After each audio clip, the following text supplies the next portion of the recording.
Bonjour, bonjour les amis. Alors on se retrouve aujourd'hui pour la suite des oracles d'Iris et Linac. Mais j'avais envie de commencer d'abord, avant de vous montrer les derniers, par ces deux-ci qui sont des mass market. Parce que certaines personnes d'entre vous m'ont dit qu'ils aimaient bien l'univers d'Iris, mais que voilà, les oracles auto-publiés, même s'ils sont moins chers et de très très bonne qualité, ne sont pas toujours abordables. Voilà, pour certaines bourses, ce qui est tout à fait compréhensible et sans jugement. Donc ici, on a celui-ci, l'oracle de aromatique. Donc Lucie Christian, d'après ce que j'ai compris, c'est son vrai prénom. Ensuite, elle a pris son nom d'artiste, Iris Elinac, me semble-t-il. Enfin, en tout cas, maintenant, tous ces sites et tous ces oracles sont signés Iris Elinac. Mais c'est la même personne. Voilà, celui-ci est magnifique. Et il faut savoir qu'Iris a plein d'arcs plein de cordes, pardon, à son arc. Regardez-moi cette beauté. Donc celui-ci, j'ai vérifié, on le trouve sur toutes les plateformes au prix de 22 € et dans différents magasins spécialisés dans les oracles. Voilà. Il suffira de taper oracle aromatique hein, et vous avez toute la liste des points de vente qui s'affichent. Donc je disais qu'Iris a beaucoup de cordes à son arc puisque elle a fait des études non seulement, la voici, la belle Iris, non seulement des études de sociopsychologie ou de psychologie sociale, oui, qui est indiqué là, de graphisme illustration, et en plus, elle a découvert l'aromathérapie holistique. C'est-à-dire que maintenant, en plus d'être graphiste, auteur, elle est aussi artisan parfumeur. Et donc, elle a voulu nous partager toute sa connaissance sur les plantes. Alors, c'est un oracle, une fois de plus, hein, digne d'Iris, qui est très, très, très, très riche. Donc, elle indique ici, je découvrais avec fascination le monde merveilleux des archétypes des plantes. Voilà.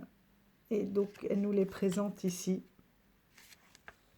Elle rappelle bien que les plantes ne remplacent pas, enfin qu'il faut les utiliser avec beaucoup de précautions, comme pour les femmes enceintes, les épileptiques, etc. Et que ça ne remplace pas non plus un médecin, mais voilà, que ça aide. Alors, donc à chaque fois, vous avez une carte avec le nom de la plante et finalement, quelque part, ses pouvoirs. Hein. Elle a pris des mots-clés, mais qui correspondent en fait aux vertus de la plante. Et en plus, elle est venue graver un personnage. Donc vous avez à chaque fois le nom latin, donc angélique, c'est la protection. Vous avez 3 mots-clés. Iris adore mettre plusieurs mots-clés et c'est vrai que ça enrichit beaucoup les tirages. Voilà. Alors, elle nous parle...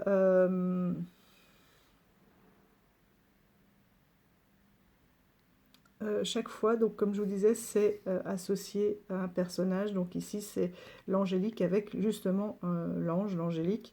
Donc il y a à chaque fois un paragraphe sur le personnage, sur la plante.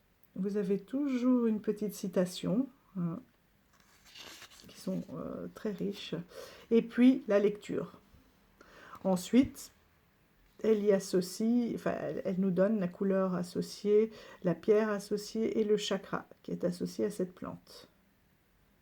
Voilà, avec une association olfactive énergétique, elle nous propose différentes associations, pardon, à la fin aussi. Par exemple, avec l'angélique, elle s'entend particulièrement bien avec les encens, la menthe et la violette. Donc en tant que, là, elle nous donne des petites clés en tant que parfumeuse. Alors, le benjoin. Donc là, le même principe, c'est la reliance, le mot latin, les 3 mots-clés. Ben joints sont 2 amis, bien joints. Voilà, donc c'est toujours les petites explications, la citation, la lecture, les associations de couleurs, pierres, chakras et les associations olfactives. Et ceci, donc vous imaginez le travail avec chacune des cartes. Donc pour tous ceux qui aiment se connecter à la Terre, c'est vraiment fascinant. Regardez, elle glisse. Même si c'est de l'auto-édité, c'est vraiment de la qualité, je pense qu'elle a été derrière, hein, d'Iris. Donc je vous montre les cartes. Je vous les ai remises dans l'ordre. Le bois de rose, c'est la compassion. Donc sur la carte, on a un seul mot-clé, mais dans le livret, vous avez vu, vous en avez 3. Elles sont numérotées, comme ça on les retrouve facilement. Le camphre, la cannelle, le cèdre, cyste, le citron, l'encens. Et donc vous pouvez aussi, puisqu'il y a des associations possibles et qu'elle nous a dit que l'angélique s'associait à l'encens, travailler sur les mots-clés aussi, protection, élévation. D'accord. Là, je crois que la lumière, voilà. Là, vous avez, ça tire un peu moins, c'est plus réaliste. Je vous les remonte vite fait pour que vous voyez les véritables couleurs.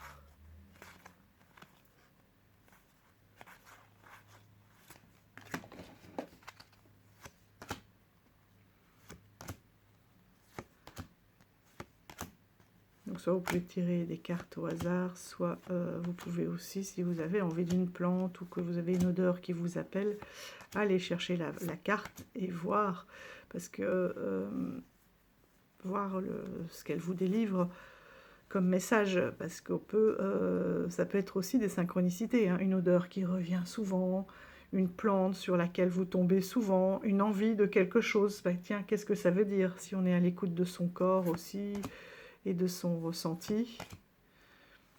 Donc c'est un oracle à la iris que l'on peut utiliser vraiment dans tous les sens, quoi. Dans son livret, elle propose juste 2 tirages, la carte du jour, du mois, de ce que vous voulez, et un tirage à 3 cartes.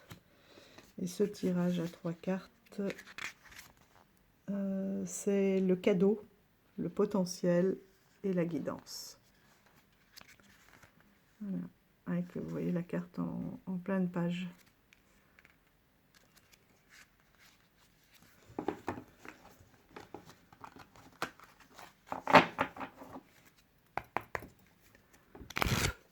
Je les avais bien remises.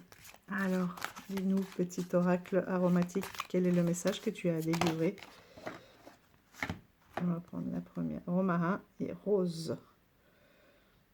Équilibre et créativité.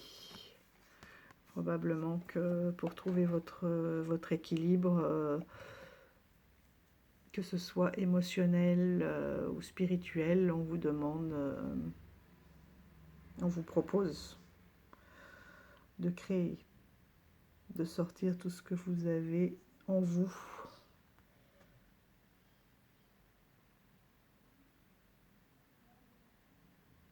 Et qu'ainsi vous vous sentirez mieux, vous vous sentirez plus complet. Vous ne serez plus dans les excès, puisque vous ferez ressortir tout ce que vous pouvez ressentir en créant par la créativité, que ce soit le dessin, le chant, la peinture, la cuisine, création de parfums. Il y a aussi pas mal de plantes, là, comme le romarin, qui se cuisine aussi très très bien. La rose, les bonbons à la rose. Donc voici pour ce premier oracle. Et ensuite, nous avons, donc qui est plus grand, celui-ci, un peu plus grand. Si je prends sa carte de Baba Yaga, donc vous voyez, le coffret est légèrement plus grand, alors que là c'est vraiment la taille d'oracle standard. Hop. Donc ici nous avons l'oracle botanique des divinités. Donc Iris retravaille toujours sur celui-ci en partant des plantes, mais qu'elle associe cette fois-ci à une divinité. Alors j'ai vu une page là que j'adore. Les correspondances chez les Grecs et les Romains, parce que moi, c'est vrai que c'est un milieu que je ne connais pas trop et j'ai toujours du mal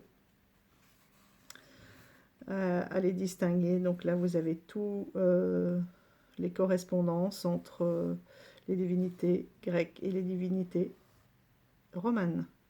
Aphrodite, chez les Grecs, c'est Vénus chez les Romains. Mais c'est vrai que j'avais parfois tendance à faire des confusions ou à ne pas retenir. Je dis, mais non, comme Zeus, Jupiter, mais non, il y a déjà un dieu de la mer, c'est Zeus. Pourquoi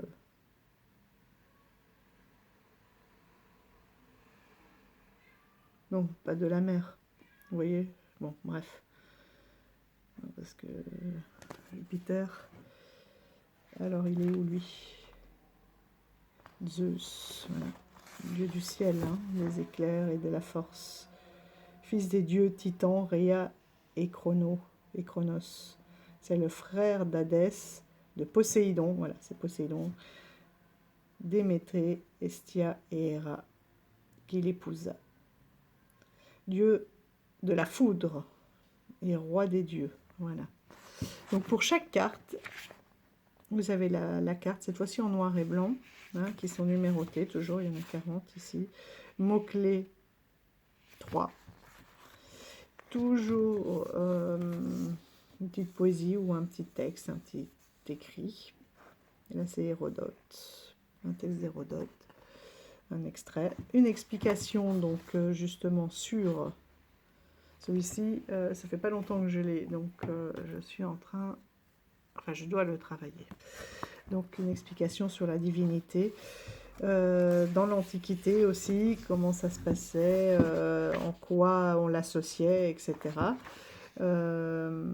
Donc là, c'est au chêne. D'accord. Donc d'ailleurs, j'ai oublié de vous le dire, donc vous avez Zeus, qui est la divinité, et à côté, l'essence. Donc là, c'est le chêne. Bon, ça pour chacune des cartes. Donc ensuite, elle vous explique l'essence. Lecture de la carte. Toujours une association avec l'astre, la pierre, l'élément et la couleur. Voilà. Donc un petit livret quand même assez conséquent, hein, comme d'habitude. Donc celui-ci, par contre, j'ai vu qu'il y avait énormément de tirages. Le tirage de Zeus, donc passé, présent, futur, assez classique. Le tirage d'Apollon.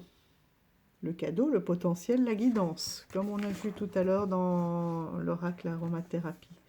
Le tirage de Séléné. Ce qui peut se défaire, ce que je peux développer, ce que l'univers nous offre, ce qui se met en place et ce qui est à comprendre. Quelles leçons en tirer? Voilà. Donc vous voyez, Héra, Hécate, Gaïa. La lecture inversée, si une carte sort inversée lors d'un tirage, cela signifie qu'elle demande une attention particulière sur son message. Donc pour elle, elle part du principe que c'est le même, mais que, voilà, il est plus accentué. Et ensuite, ça c'est très intéressant aussi, il y a des exemples d'interprétation, où elle vous met par exemple à 3 cartes, et elle vous reprend l'analyse en fonction des cartes là qu'elle a choisies, donc transcender, intuition et amour. Et elle vous décortique tout ça un second exemple. Voilà. Des rituels aussi, pour se connecter, soit aux divinités, soit à la plante. Voilà. Et ensuite, donc, toutes les cartes.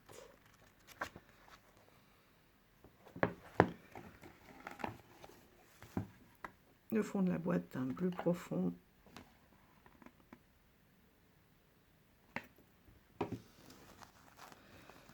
Je vous laisse mettre pause hein, si vous voulez. Un pochon en satin blanc avec une fleur de vie. Et j'aime bien au-dessus parce que ça, ce sont vraiment les dessins grecs que l'on retrouve sur leurs assiettes, sur toute leur art. Les cartes par contre, donc on avait vu, hein, elles sont plus grandes, vous voyez, que des cartes oracles. Là, le dos est en relief. Donc elle reprend le dessin du pochon. Toujours des cartes très épaisses. Légèrement, légèrement glossy. Elles ne sont pas mat comme celle-ci. Oh, quoique.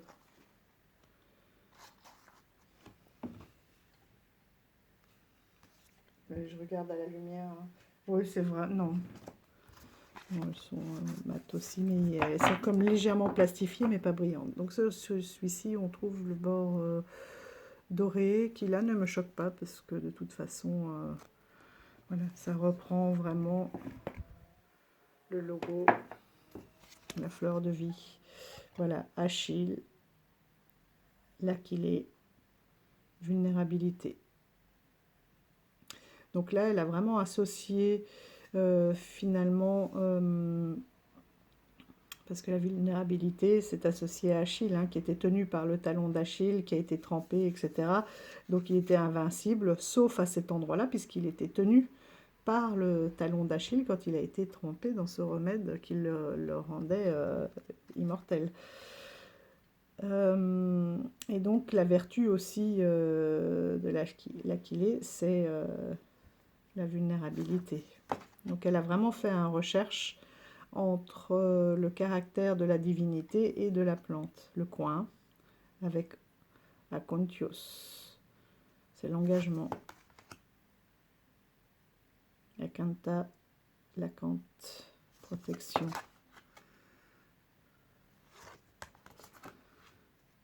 Le laurier avec Apollon, c'est la réussite. Oui,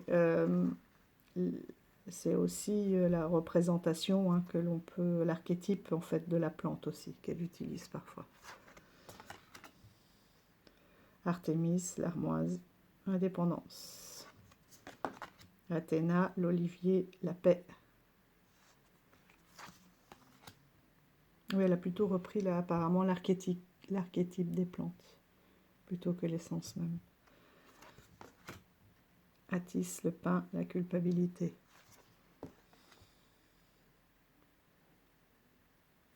Le tilleul. Ah tiens, il faudrait que je regarde, parce que moi j'ai 2 énormes tilleuls dans le jardin. D'ailleurs, j'ai presque acheté la maison pour les tilleuls.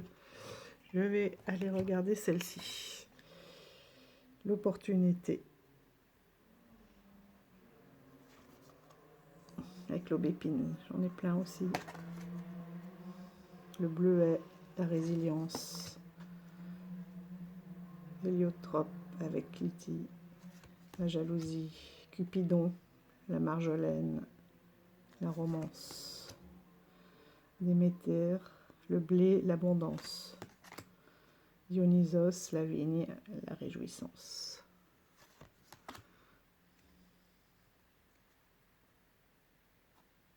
Le chien-dent, le changement. Hadès, le cyprès, faire un deuil. Hécate, le basilic, ombre intérieure. Je ne la connais pas. Hélichrysée, avec les immortels, l'intégrité.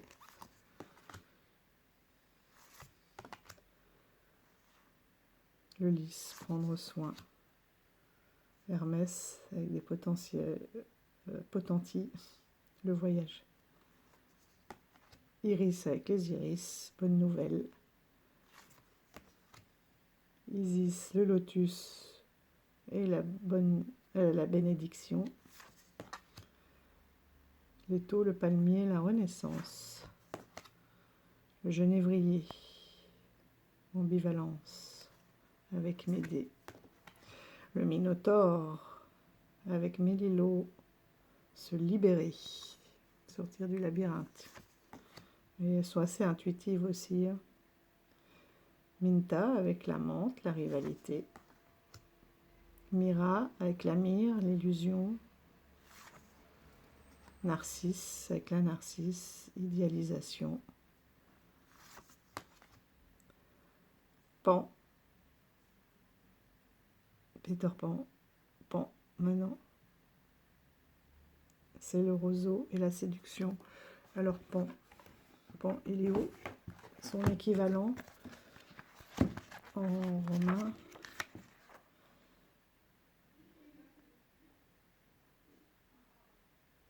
Ah oui. Il a des oreilles elfiques.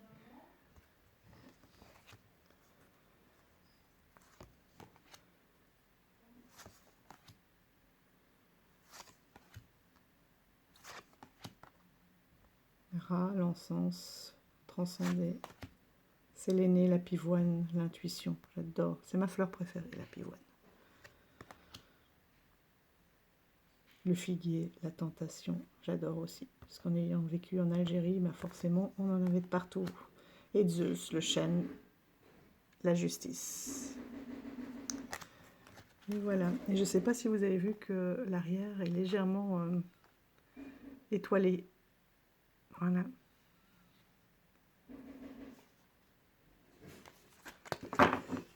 Et bien, j'espère que vous aurez trouvé votre bonheur dans cette petite présentation. Et donc, je vous retrouve demain pour le grimoire Marie-Madeleine et les élémentaux. Je vous souhaite une bonne soirée à tous.